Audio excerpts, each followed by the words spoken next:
when my daughter was ripped out of my arms, that was it for me. And so I was working a lot and going to school a lot. And one day I needed help with homework because I just couldn't keep up, and I couldn't understand the work, and I couldn't understand how to read ohms. And I went to a study group. And in that study group, I was introduced to crank.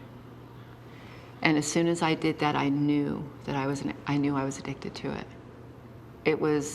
I knew it immediately that I had found my saving grace. And within 6 months of that, I dropped out of school, blew up my car, ended up living found a dope dealer.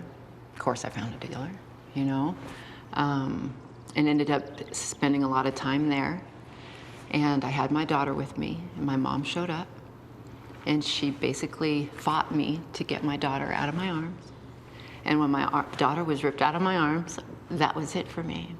I knew that this high ideal that I had, even though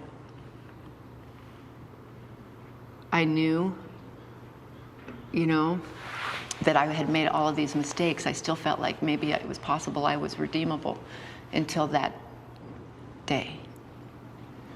And when that day happened, I knew I was no longer redeemable, because my belief was I'd made too many mistakes. And when I fell down that rabbit hole, living in this drug house, I didn't know. I felt like I'd been taken right out of some fairy tale land and put into a TV show that, you know, in experiences you only see on TV. You know, I got people with knives and guns and using drugs all around the house, and the next thing you know, the traumatic events that I had experienced previously just became more traumatic. You know, more drugs, rape, sacrificing, going against every moral I ever had, more trauma, more abuse, you know, and that's where it all just continued to move for me.